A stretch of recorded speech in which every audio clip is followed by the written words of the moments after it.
Okay, so we are talking about the imperfect in this video, just the imperfect tense. All right, so let's just kind of review preterite versus imperfect a little bit, barely.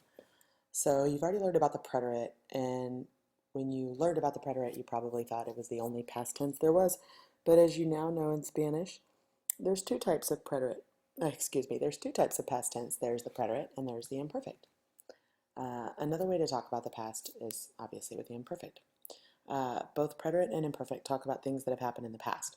The difference is that preterite usually happened once or doesn't repeat, and imperfect refers to things that were ongoing or habitual in the past.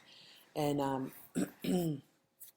we'll get more into that when we discuss preterite versus imperfect, but if I can say that I know when something started and finished, then that's the preterite. But if it's just kind of a vague memory of the past, then that's the imperfect. So how do you know which one to choose? And again, this isn't the preterite versus the imperfect video, so I'm not going to spend much time on that. All I'm really going to touch on is are the keywords, because they are great and they're very helpful for remembering when to use the imperfect. So I've got siempre, todos los días, a veces, por lo general, algunas veces, mientras, los fines de semana, los domingos, los lunes, los martes, any day of the week you could use that with, los sábados, por la noche, cada día, usualmente, frecuentemente, a menudo, cada mes, anytime you use cada, and de vez en cuando. Now, if you notice, a lot of these are actually plural, which makes sense because if it was ongoing or happened habitually in the past, then it probably happened on more than one occasion, which means the occasion would be plural. Now, sometimes you actually use the preterite and the imperfect together, and that's when an action, which is a preterite, interrupts something that's taking place in the past, which would be the imperfect. Example here. Estábamos en la tienda cuando entró la policía. We were in the store when the police entered. Sounds like a sketchy story. All right, so the great news about the imperfect is there are 5 verbs for you to memorize. Everything in the imperfect is regular except for 3 verbs. There's no stem changers, there's no ida y's, nothing crazy. I've got 3 irregulars, which we'll cover, but otherwise you're always going to do this. For the AR verbs, you're going to remove the AR ending, and you're going to add aba, abas, aba, abamos, abais, and aban. You'll notice that there's no accents in the AR form except for in the nosotros. And a trend that you'll see across the imperfect is that every single nosotros form in the imperfect, no matter what verb it is, will always have an accent, and it'll always be at the very beginning of the ending for the nosotros form. IR verbs are all going to have accents. So comía, comías, comía, comíamos, and comíais, and comía. Now, something you should pay attention to. As you know, in Spanish you can often omit the subject of a verb because the subject is made clear in the verb ending. And by that I mean, if I say vivo in Chicago, then the subject yo is included in the verb ending. If it ends in o, remember o, as, a, amos, an. Well, if it ends in o, then clearly I'm talking about myself. If I say vives in Chicago, that would mean you live in Chicago. Vive in Chicago, he or she lives in Chicago. So the ending usually tells us who the subject is. In the imperfect, since the yo and the usted el ella forms are the same, then it gets confusing, right? So go back over here, you see this? Comía, comía. So how do I know who I'm talking about, right? So the solution for that would be speakers often use the subject pronouns to avoid confusion. So yo tenía pelo largo cuando era niña. It's not like I'm going to say yo in every single part of the sentence. Like I don't need it right here for era because it's implied from the beginning of the sentence. And something that I've talked to y'all about before is that if I don't give you a new subject, then you have to assume that the subject has continued. So yo tenía pelo largo cuando era niña. If I'm telling you a really big story about myself, then I don't need to say yo necessarily, right? But if I'm just starting to talk to you, yo tenía pelo largo cuando era niña. If I just walked up to you and said tenía pelo largo cuando era niña, you'd be like, who? What girl are you talking about? But if I say yo, then it's clear. So it's really important that you use subject pronouns and the yo, usted, él, and ella forms. There are only 3 irregular verbs, which I already told you, in the imperfect form. Ser, ir, and ver. They're always problem children. Ser is era, eras, era, éramos, erais, eran. And by the way, I remember this because if I just remove that S, then I've got ER and then A, AS, A. So it's pretty close from ser to era. Ver isn't that weird.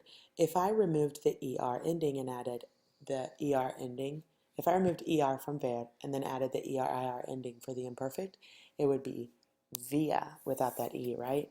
So the only weird thing is that we've kept the E. So veía, veías, veía, veíamos, veíais, veía. Ir, crazy as always.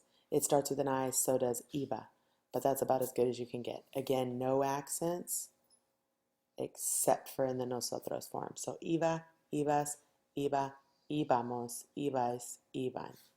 So let's practice. The verb is in the blank here, so all we got to do is put that in the imperfect form. And I think a lot of y'all really just missed this section of the test because you weren't reading the directions and it said that it was all going to be imperfect. So just pay attention to the directions. If it says it's all the imperfect, then trust us. But there's also keywords here. Era niño, right? Yo jugaba con dinosaurios cuando era niño. Me blank jugar con muñecos también. So I liked to play with dolls, action figures. Also, now, gustar should always scare you. You should always put a star around it and be scared and wary of it. It just so happens that I've got gustar followed by an infinitive, so gustar is going to finish in the LA and usted form, which in this lucky case happens to be the same as the yo form, right? So gustaba, even if you had put gustaba for me, which is wrong, you would have gotten it right because it matches jugar. So me gustaba jugar con muñecos también. Just like in the yo form, just like in the present tense, I can only say me gusta, me gustan, or te gustan, and so on. In the imperfect form, all I can say is me gustaba, me gustaban, te gustaba, te gustaban, le gustaba, le gustaban. The gustaba will only be in the gustaba or gustaban form in the imperfect. The verb gustar, excuse me. De pequeño, that's another key word. There's nunca, that's a key word. Cuando blank, and then more imperfect. So when Anna was a little girl, she liked to. Siempre, again, a key word. But like I said, this is the imperfect section, so I didn't even have to notice those. So de pequeño, ¿montabas tú en un triciclo? Next one, mis amigos nunca saltaban, because it's plural here. Cuando Ana era niña, siempre se portaba, éramos bien educados. And that should actually have an accent on it. That's my error. So siempre nos portábamos bien. And I knew that because after that I said we were well behaved. Okay, so if I said we were well behaved, then we probably behaved well. Okay. A menudo, blank to the house of my best friend. So probably I would go to my best friend's house, Iba. And again, I didn't have a subject there, so it's a little bit confusing. Por lo general, nosotros veíamos una película cada viernes. Cuando tenías 15 años, ¿eras travieso? And again, it's in the to form here. So if I'm asking a question about when somebody was 15, were you naughty? Well, if I said, were you naughty, I'm probably saying when you were 15. When I'm talking about time, it's always era or eran in the past tense. And again, it's just like the rule from Spanish 1. If the time is more than 1 o'clock or like midnight, then it's eran. Okay? Otherwise, it's era la una, era la medianoche, but that's it. Ustedes corrían cada fin de semana. There's your subject. And then, ¿por qué blank enojado cuando te vi ayer? Why somebody mad when I saw you yesterday? Probably why were you mad, right? So estabas. Okay? And that concludes the the PowerPoint version portion. Okay, so you should have been able to fill this out with the notes, but here's more. Another way to talk about the past is with the imperfect tense. Both preterite and imperfect talk about things that have happened in the past. Preterite usually happened once or you know when it ended. Imperfect refers to ongoing or habitual actions in the past. If you think of saying used to, like I used to go to the park a lot, or was blanking, like I was reading, or he was talking, or anything like that in the past, then you should use the imperfect tense. You already know your AR verb endings and your ER/IR verb endings because they were on the other PowerPoint, and you got the ir and ser and ver from there as well. Some keywords you got from the PowerPoint as well. The only other things I would go through are wet board. That's probably the most PC thing to say. So W stands for weather. If you're describing weather in the past, then it's imperfect. If you're describing a weather, if you're telling about a weather event, like there was a hurricane yesterday, how many times was there a hurricane? One time. But if I say the weather was nasty yesterday, how long was it nasty? Do you know when it started being nasty? Do you know when it stopped? You don't. So that's why when you're describing weather, it's in the imperfect. E is for emotion. So that last example that we did, or one of the last ones, was porque estabas enojado. So if I'm talking about you being angry, then it's estar, right? And then in the imperfect, it's estaba. And then T for time. Every time in the past you're talking about time, it'll always be the imperfect. And this is actually T for time and date. That's how we talk about it in my class. B is for background.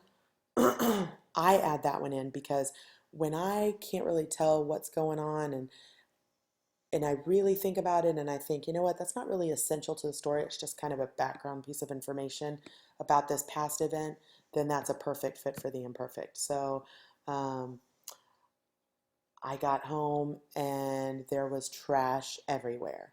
Okay, well, that's background. The trash was there. I don't know when it started to be there. I don't know when it was, picked up or whatever. The next one is O for ongoing events in the past. So again, if I'm thinking back on a memory and it's like something that's just kind of an ongoing, like a movie montage, a video clip, then it's ongoing. Whereas if I'm thinking of like that race that I won and it was like a photo finish, well, that's preterite because it just happened that one time.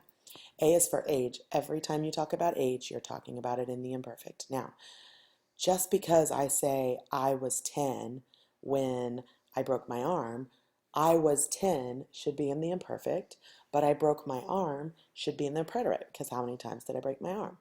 So just because I'm using the imperfect in one part of the sentence does not mean the whole sentence is imperfect. R is for repeated actions. And again, it's kind of like ongoing events, right? Like I don't know when it started, I don't know when it stopped. It's just something that happened a lot. I used to go to the park a lot, right? I visited my grandmother often. Well, that implies that it was a repeated action, me visiting my grandmother. And then D is description. So my grandparents lived in a red house. Um, their house was red. Um, the when I lived in Mexico, the food was amazing. Stuff like that. Okay. Use the preterite and the imperfect together when an action interrupts another one that's taking place, and that was from there as well. And then the last part, if you're going to use the present progressive tense, it would be the imperfect progressive, and you're going to use that with you're going to use that in the imperfect. So you're going to use the gerund, this ing in English, so speaking, talking, running. You're going to use that with a star, and you're going to use it in the imperfect when you're talking in the past. So if I wanted to say Anna was talking, I would never say Ana estuve hablando. I would say Ana estaba hablando. And same for Esteban estaba corriendo. And that's it.